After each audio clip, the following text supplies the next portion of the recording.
श्री अनंत कोटि ब्रह्मांड नायक राजाधिराज सच्चिदानंद सद्गुरुनाथ श्री ब्रह्म चैतन्य महाराज की जय।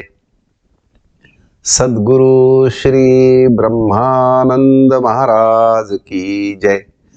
जय जय रघुवीर समर्थ। सर्व श्रोत्यांच्या चरणांवर परमेश्वर रूप मानून नमस्कार करतो व आजच्या आपल्या गुरुमाऊलीच्या प्रवचनावर प्रकट चिंतन व्यक्त करतो। श्रीराम 24 फेब्रुवारी श्रीराम। भक्त आणि परमात्मा एकरूपच असतात। किती गोड आहे हो हे वाक्य। जर आपण मनापासून स्वीकारलं, या महाराजांच्या खरा तर अंतिम सत्यरूप विचारावर जर माझा विश्वास बसला, भक्त आणि परमात्मा एकरूपच असतात। मी स्वतःला जर भक्त मानत असेल तर त्याच्यासोबत ओघानेच हे सत्य निश्चित होतं की मी आणि परमात्मा वेगळे नाहीत। म्हणजे मला आता काही साधायचं राहिलेलं नाही। मुळातच भक्त याचा अर्थच जो परमात्म्यापासून विभक्त नाही, वेगळा नाही, तोच आहे। ह्या एका सत्यामध्ये सर्व ज्ञान दडलेलं आहे। जीवनाचं सर्व तत्वज्ञान दडलेलं आहे। मग जसा मी भगवंताशी एकरूप आहे, तसेच सर्व जीव, सर्व दृश्य विश्व भगवंताशी एकरूपच आहे याची अनुभूती आपसूक होते, आपोआप येते। म्हणून हे मर्माचं तत्वज्ञान आहे, सारभूत तत्वज्ञान आहे की भक्त आणि परमात्मा एकरूपच म्हणजेच एकच असतात। आपण हे निश्चित मनाशी खूणगाठ बांधायचा प्रयत्न केला पाहिजे। सतत मनाला इकडे तिकडे भरकटताना हे सांगितलं पाहिजे की अरे जगामध्ये दुसरं काही नाही, दुसरं तिसरं अन्य वेगळं काहीच नाही। सगळं सगळं परमात्म स्वरूप आहे आणि त्यामधला जो शेवटी मी उरतोच आहे वेगळा, तो सुद्धा परमात्म्याशिवाय अन्यत्र काहीही नाही, अन्यथा काहीही नाही।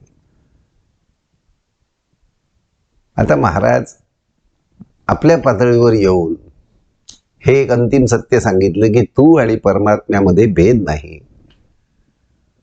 हे सत्य सांगितलं तरी पचनी पडत नाही आहे, म्हणून आपला वर्ग क्लास रोज चालू आहे, सतत अखंड चालू आहे।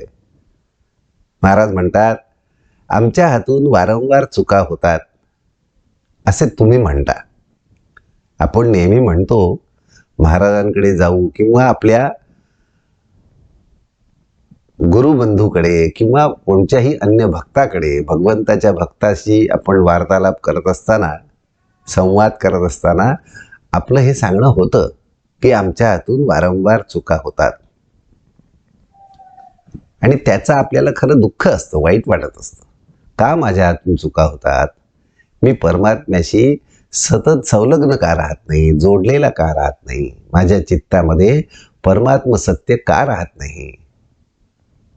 आणि मी कसा भ्रमात पडतो, भरकटतो, सुखदुःख भोगतो आणि भोगवतो इतरांना, याची मला खंत मधनं वाटत असते। त्यालाच आपण म्हणतो माझ्या हातून चुका होतात। पण महाराज काय म्हणतात, महाराजांची भूमिका ही माऊलीची, आईची असल्यामुळे भक्ताकरिता ते काय म्हणतात, जसं आईबापाला आपलं मूल जेव्हा चालायला शिकतं तेव्हा अडखळतं, पडतं, तर त्याची जी हालचाल असते, चालायची खटपट आणि धडपड, या दोन्हीमध्ये अतिशय आकर्षकता असते। त्याचं कौतुक वाटतं। अर्थात त्याला लागणार नाही, लागलं तर आपण लगेच त्याची काळजी घेऊ, हा भाग असतोच. पण एकूण त्याच्या त्या हालचालींचं गोंडसपण, छोटं छोटं असेल ते जास्त गोड दिसतं. तसं आपल्याला त्याचं सगळं धडपड, चालायची खटपट, हे सगळं खूप गोड वाटतं आईबापांना. आणि त्याचं कौतुकच वाटतं. चालायला शिकला, भलेही तो धडपडत चालत असू दे, पण आम्ही त्याचं खूप कौतुक करतो. त्याप्रमाणे महाराज म्हणतात, तुम्ही ज्या चुका होतात म्हणतात ना, त्याचं मला कौतुक वाटतं. मलाही कौतुक वाटतं, गंमत वाटते. कारण पारमार्थिक दृष्ट्या, अध्यात्मदृष्ट्या आम्ही लहान बालकाप्रमाणे असमंजस असून प्रयत्न मात्र करतो आहोत, धडपडतो आहोत. आणि त्यातनं म्हणजे आपण चुकतो, मग त्या चुका सावरण्याचा प्रयत्न करतो. मग आपल्याला थोडासा पश्चाताप होतो कधी आपण आपल्या चुकांची कबुली देऊन टाकतो. जी क्षमा मागायला कोणाची आपल्याला पूर्वी लाज वाटत होती, आता आपल्याला ती वाटत नाही. हे आपलं चालणं आहे परमार्थ मार्गावरचं. म्हणजे आत्मनिवेदन आपलं स्वाभाविकपणे उकलायला लागतं, विकसित व्हायला लागतं. आणि मग आपला हळूहळू व्यवहार स्वतःशीच पूर्ण उघडा व्यवहार होतो. झाकणं होत नाही फारसं काही, लपवालपवी कमी होते. आणि त्यामुळे आपल्याला त्या मनाने मोकळं वाटायला लागतं. म्हणून तुमच्या चुका सावरण्याच्या प्रयत्नांचेही महाराजांना कौतुक वाटतं. म्हणून महाराज काय म्हणतात, पण त्यात झालंय काय गडबड, बालकाला असा विचारच मनात येत नाही की माझं काही चुकतंय. आणि त्यामुळे ते काही पश्चाताप किंवा निराश होत नाही. त्याच्या चुका तो त्याच्या स्वतःच्या मानतच नाहीत. तसं महाराज म्हणतात, तुम्ही बालकाप्रमाणे चुका तर करता, पण त्या माझ्या म्हणून मानता. हा सगळा मुद्दाम, हा सगळा घोटाळ्याचा भाग आहे. बालक आणि आपल्यामध्ये, म्हणून लहानपण देगा देवा तुकाराम महाराज म्हणतात, ते म्हणजे माझं काही नाहीच, सगळं आहे ते तुझं आहे. लहान बालकाला ते आईचं आणि बापांचं तुमचं आहे, ते सगळं तुम्ही पाहत बसा. म्हणून महाराज म्हणतात, चुका करता, त्यातनं सावरायचा प्रयत्न करता, हे सगळं मला मस्त कौतुकास्पद वाटतं. पण तुम्ही त्याबद्दल काही मानून घेता, त्याची जबाबदारी स्वतःकडे घेता, हा मोठा घोटाळ्याचा भाग आहे.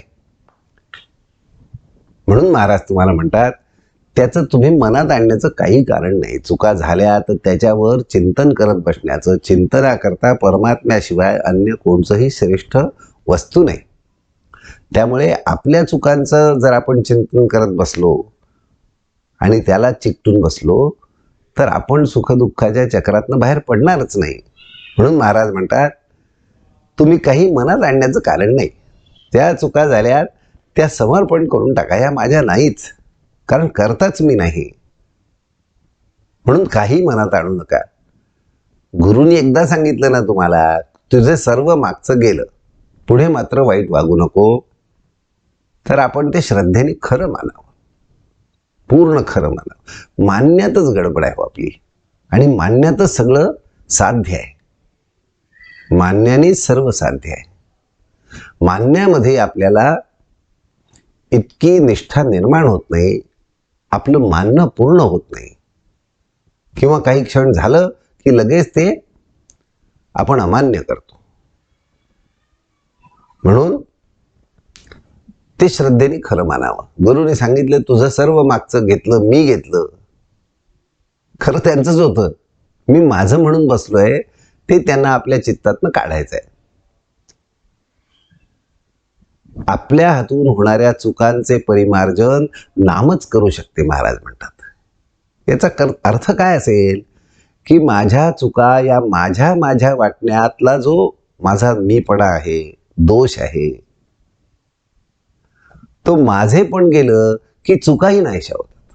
माझे पण असल्यामुळे त्याला खूप सारे आयाम मिळतात. मग चुका माझ्या, श्रेय माझं, चांगलं काम माझं, मी असा, मी तसा, हे माझे पण जाणं हे कशाने शक्य होणार, हे नामाने शक्य होणार. म्हणून माझ्या सर्व चुकांचं परिमार्जन काय करू शकतं? नाम करू शकतं. नामाने काय होतं? माझे पण नाहीसं झालं की माझं म्हणून जे काही जगात आहे, दृश्य आणि कर्म, दृश्य जडवस्तू आणि कर्म, हे सगळं माझं राहतच नाही. माझं नाही म्हटल्यावर मला त्याची चिंता नाही. म्हणून नामाने या सगळ्या चुकांचं परिमार्जन होतं. भगवंताचे नाम हे सर्व रोगांवर रामबाण इलाज आहे, औषध आहे. ते कसं? मी पण गेलं की खरोखर सगळं नाहीसं होतं. आमचे सगळे देहाला धरून असलेले विकार, मनाला धरून असलेले विकार, हे सगळे मीपणामुळे फक्त अस्तित्वात आहेत. मी पण गेलं की देहाचे विकार मंदावतात आणि मनाचे विकार क्षीण होतात. म्हणून हे औषध मात्र, जसं आपल्याला एखादा जुनाट आजार झाला, दुर्धर आजार झाला, तर आपण औषध दिवसभर सोबत बाळगतो.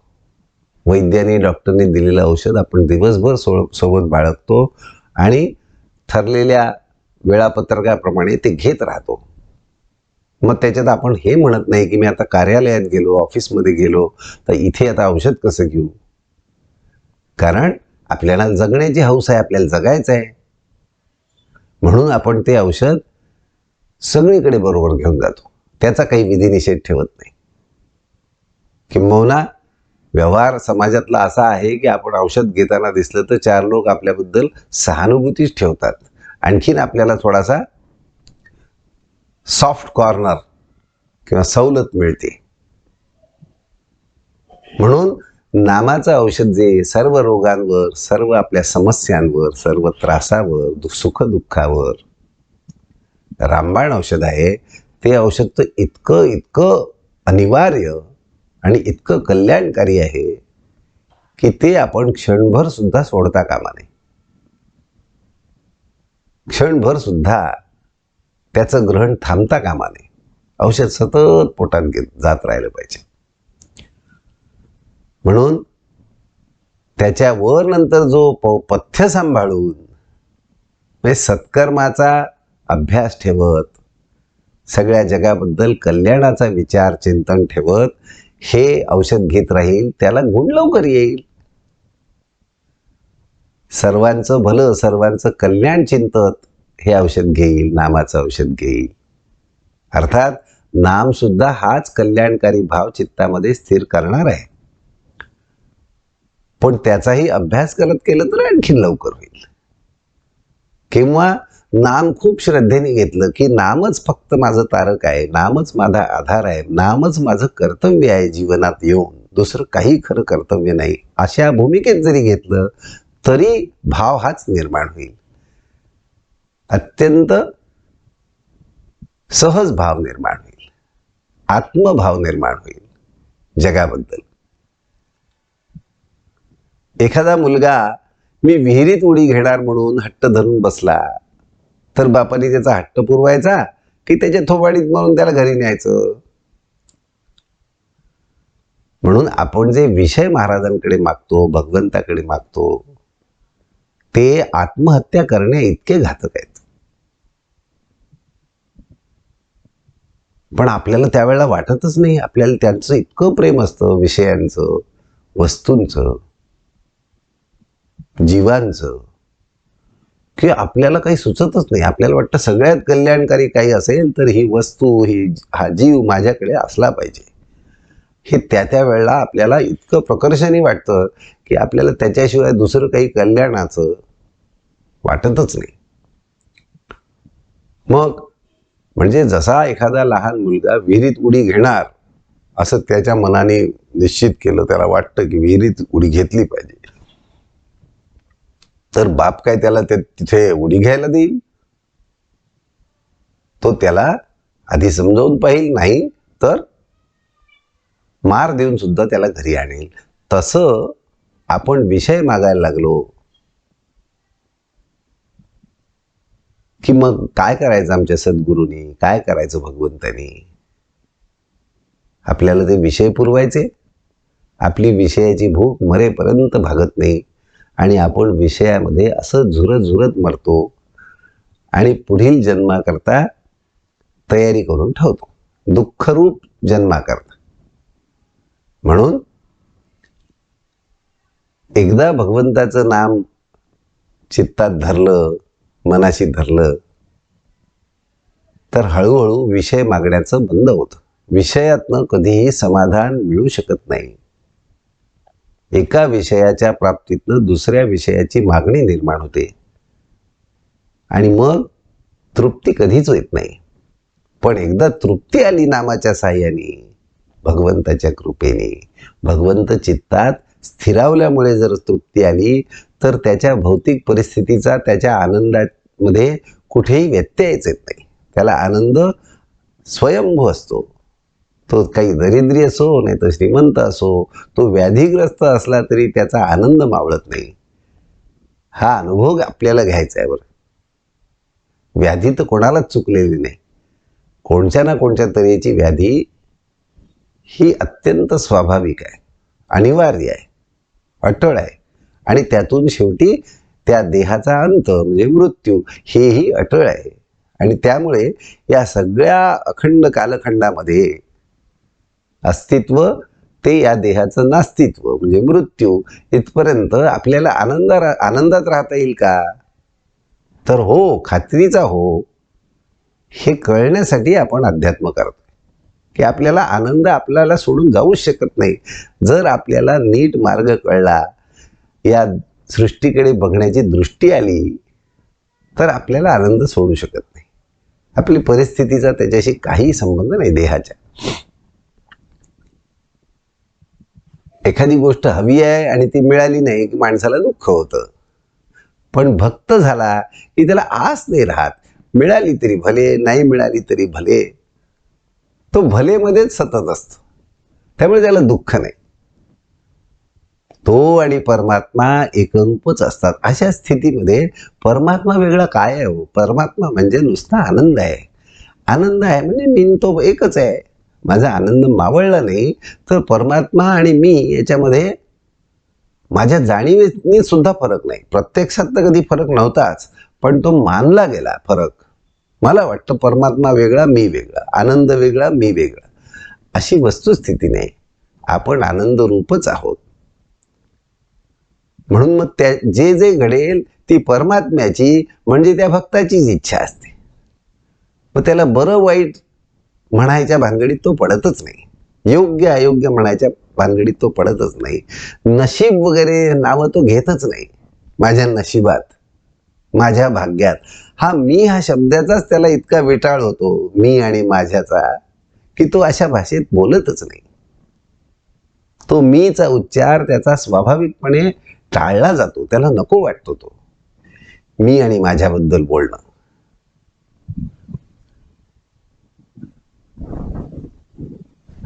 सगुणाच्या भक्तीच्या माध्यमातून म्हणजे एखादी मूर्ती असेल, महाराजांची तस्वीर असेल, भगवंताचा प्रतिमा असेल, यांच्या सतत चिंतनातनं त्याला मीपणाचा, देहबुद्धीचा विसर होत जातो. पण यासोबत नाम असेल तर, आणि मग मी नाहीसा झाला की खरं तर राम कृष्ण ही नावही गळून जातात आणि परमात्मा, शुद्ध परमात्मा म्हणजेच नुसता आनंद तेवढा उरतो. नुसता आनंद. आणि हे अनुभवण्यासारखं आहे. बरं, हे अनुभवता येतं. आणि आपलं लक्ष इथेच पाहिजे. मला काहीही मिळवायचं नाही जगात, इतकं की ह्या जगाचं कल्याण व्हावं ही जी आपली आधी मूळ भावना असते ती सुद्धा आज आता शिल्लक राहत नाही. कारण कल्याणच दिसत असतं सतत. आनंद म्हणजे काय आहे? चहूकडे आनंद दिसत असेल तर काही बिघडलेलं दिसलं तर ठीक व्हावं असं वाटेल. पण बिघाडच दिसायचं बंद झाल्यावर मग सुधारायचंय काय? म्हणजे सगळी आस पूर्णपणे नाहीशी होते, सगळी आशा मावळून जाते आणि सगळी निराशा पण मावळून जाते. आशा निराशा विरहित अत्यंत सहज आणि आहे तसं खरोखर यथास्थित आहे अशी 100% खात्री होते आणि म्हणूनच आनंद टिकून राहतो.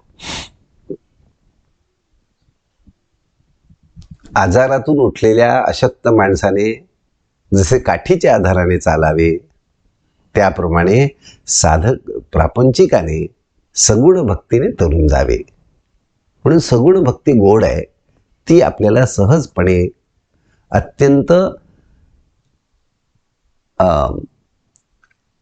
अत्यंत सुख देणाऱ्या मार्गाने, सुखावह मार्गाने आपल्याला जीवनातून तरून जायला मदत करते. सगुण भक्तीचा आधार देहबुद्धी असलेल्या माणसाला, भक्ताला खूप खूप मोठा असतो. कारण आपल्या बुद्धीने अव्यक्त परमात्म्याचं थेट चिंतन करू म्हटलं तर ते करता येत नाही, कारण सगळे आकारातली भूत समोर नाचत असतात. आणि म्हणून त्यातलं एक गोंडस भगवंताचं रूप धरून त्याच्या आधाराने त्याचं चिंतन जर भरून टाकलं रोमरोमात, तर आपलं मीपणही जातं. आणि त्या आधाराने ते सगुण भक्तीचं मग आपल्याला काठी आहे आधाराची. म्हणजे मग बाकी काही आडवं येत नाही. म्हणून देहबुद्धी असलेल्या माणसाला निर्गुण भक्ती करणं वगैरे हा व्यर्थ वायफळ चर्चा आहे. निर्गुण भक्ती शक्य नाही. त्याला देहबुद्धी आहे, मी आहे असं वाटतं, माझ्यासोबत इतर अनेक गोष्टी आहेत असं वाटतं. त्याला सगुण भक्तीशिवाय जे सगळं आहे असं वाटतं, माझ्या सकट मी आणि इतर सगळं जग, याच्या जागी सगळीकडे एकच रूप बसवणं, ते माझ्या पसंतीचं, आवडीचं, माझ्या प्रकृतीला, स्वभावाला आवडतं ते रूप भगवंताचं, जे आपण रूप त्याला देऊ ते त्याचंच आहे, असं कोणतंही रूप आपल्या चित्तामध्ये ठसवून घेणं आणि त्याच्या आधाराने सगळ्याचा निराश करणं, मी आणि हे जग यांचा निराश, सगळीकडे ते रूप पाहण्याचा अभ्यास, मानण्याचा अभ्यास करणं. आणि हा सगुणाचा मोठा आधार देहबुद्धी असलेल्या आपल्यासारख्या सामान्य जीवांना मोठा आधार आहे. म्हणून सगुण भक्ती अत्यंत अत्यंत निकडीची आहे, आवश्यक आहे. म्हणून भगवंताला आपण सांगावं, महाराज म्हणतात की भगवंता तुझी कृपा माझ्यावर असू दे, कारण मी अजून मी आहे असं मला वाटतंय ना, मग काय तू माझ्यावर कृपा असू दे. आणि काय कृपा म्हणजे तुझं स्मरण अखंड टिकेल असं पहा, दुसरं काही मला नको. इतकी जरी बुद्धी झाली तर ही इतकी मोठी सद्बुद्धी आहे की मला जगातलं काहीही नको.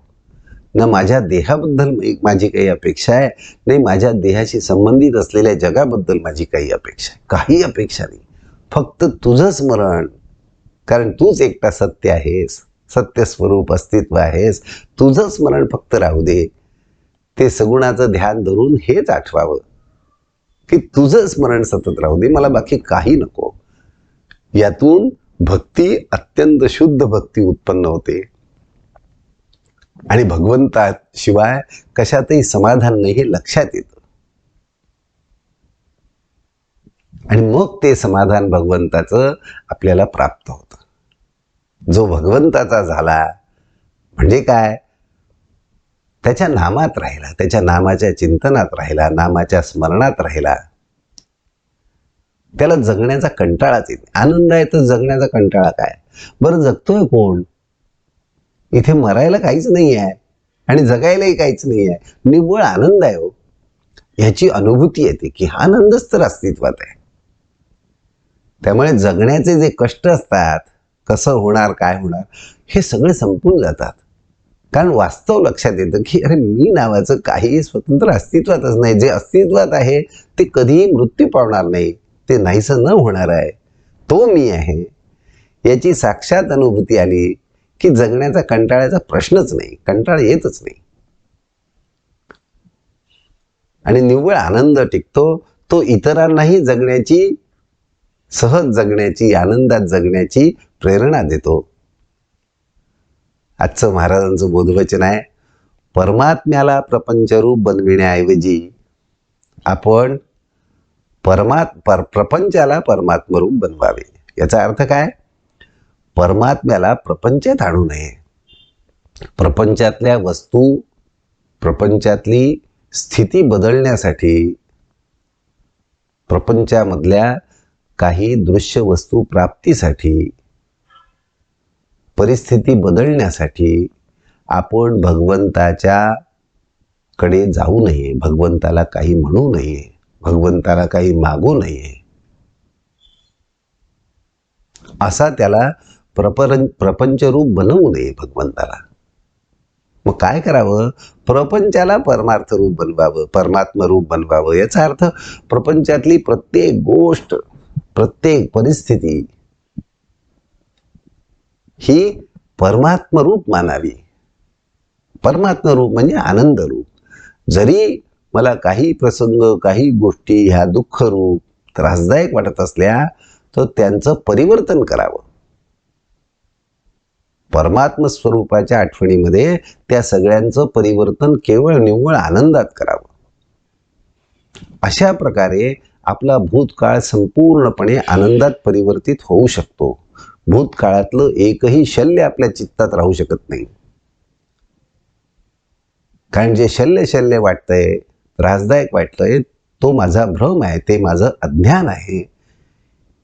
आणि ते अज्ञान एकदा नाहीसं झालं की चहूकडे परमात्म स्वरूप आहे म्हटलं तर या गोष्टींची किंमतच शून्य होऊन जाते.